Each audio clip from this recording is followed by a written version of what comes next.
Acredito que com 3 meses de governo já seja possível analisar e comparar alguma coisa em relação ao governo passado.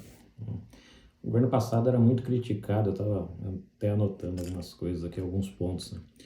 O governo passado era muito criticado pelo jeito de interagir com a sociedade, pelo jeito de se comunicar, pela forma simples e direta com que tratava as coisas.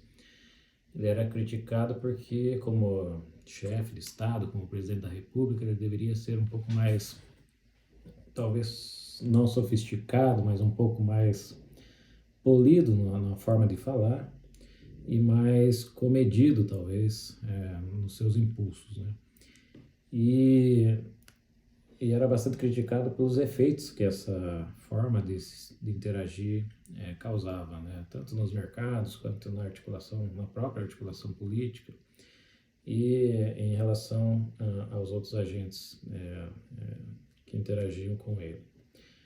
Isso causava um efeito maléfico, né, para a sociedade como um todo, porque ele deveria medir mais as palavras, né?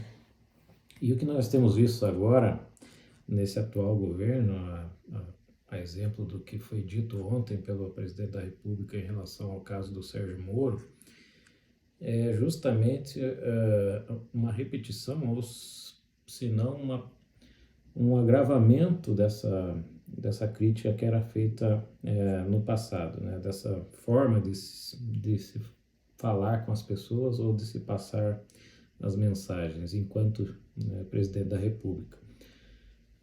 Ontem ele se referiu ao caso do Sérgio Moro, das ameaças de morte a ele e a sua família, seus filhos, como uma brincadeira, como se fosse uma coisa simples e que não deveria ser levada a sério, né? E como se fosse pior, uma armação do próprio Sérgio Moro, né?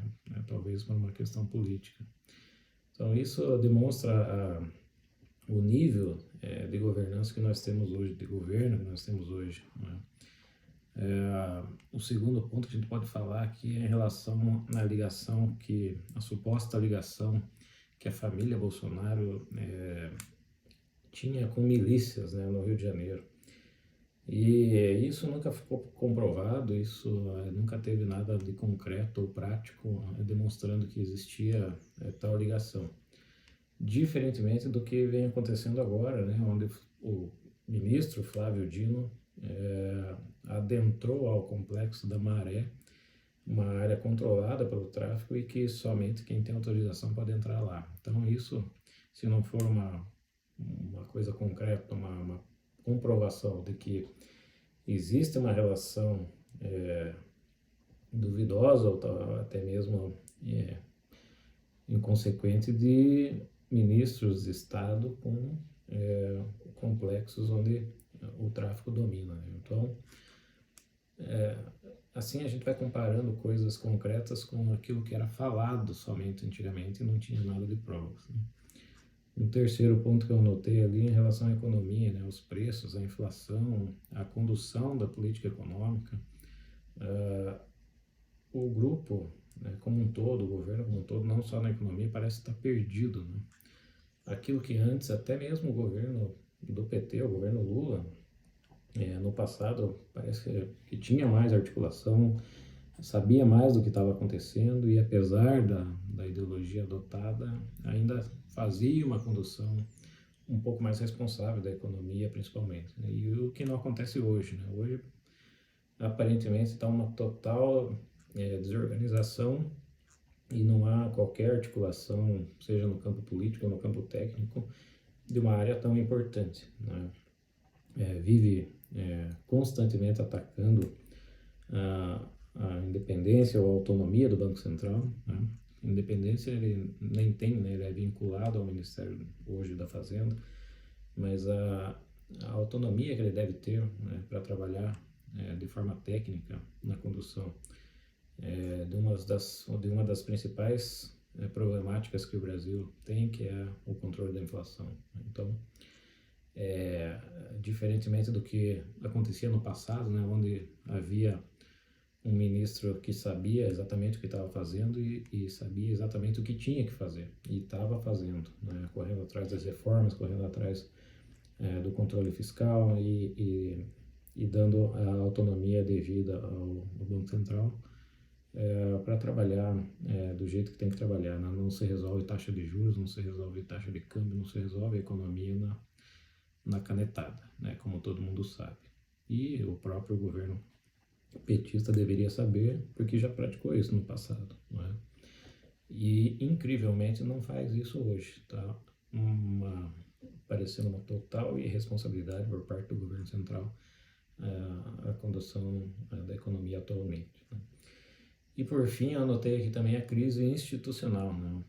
Devido à truculência levantada ou com a qual o antigo governo, né, o governo passado, era acusado, né? Ele promovia supostamente também uma, um descontrole ou uma desarmonia entre os poderes, entre as instituições, né? Ele era acusado de não respeitar as instituições e a independência dos poderes, né? E o que a gente vê hoje é uma total baderna, né? Uma total crise institucional, né? Entre o Congresso, seja na Câmara dos Deputados, seja no Senado, o Poder Judiciário agora não se posiciona na forma que fazia, mas continua fazendo as suas aberrações, perseguições lá do passado, onde pessoas que não eram favoráveis às suas posições, e, e o governo federal, o governo, né, o poder executivo, que deveria fazer a articulação e essa mediação entre os poderes, até para que os projetos avancem, para que a sociedade colha os frutos desses projetos, não acontece. O que acontece é uma briga total e geral e não há articulação alguma, não há conversa nenhuma e o país, mais uma vez, fica travado por conta disso, né? E por fim, eu queria só comparar o nível da equipe de governo que hoje comanda o país e o nível que se tinha no passado, né?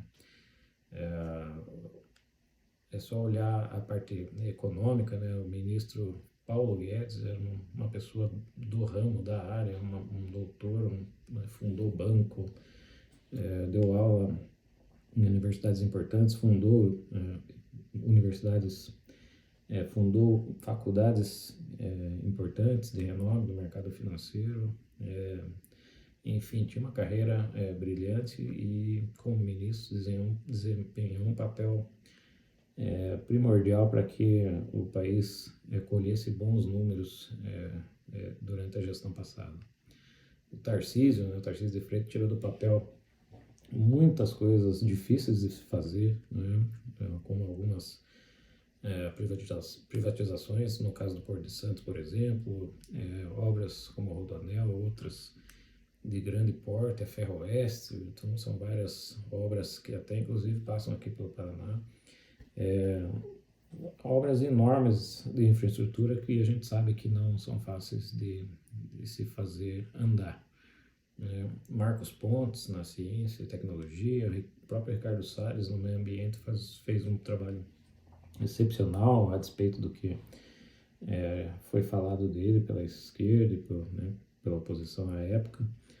Então é incomparável o nível técnico e o nível de qualidade da equipe técnica do governo passado em relação a esse, né? E isso eu falo sem qualquer apego a pessoas, né, a governantes, né? Eu acho que já passou da hora do brasileiro aprender que não deve se conduzir qualquer negócio, né, ou se dar a condução para uma pessoa de um país onde você vive pela paixão àquela pessoa, pelo amor à ideologia que ela representa. Eu acho que mesmo o setor público tem que ser muito mais profissionalizado, né? A gente tem que entregar o país na mão de quem entende do que está fazendo, né? Então, cada um na sua respectiva área tem que ser uma unanimidade naquela área para que ele possa representar um país da proporção, do tamanho que tem, né? E com a complexidade que existe aqui dentro em todos os aspectos. Então, eu acho que O povo brasileiro tende a ter a sua vida melhorada a partir do momento que aprender que nós devemos eleger aqueles que têm a capacidade profissional de fazer a gestão de um país, né? Tanto no campo técnico quanto no campo político, né? E não ficar essa bagunça de egos e esses planos de poder onde a população e a sociedade brasileira são a última prioridade, são o último item da lista.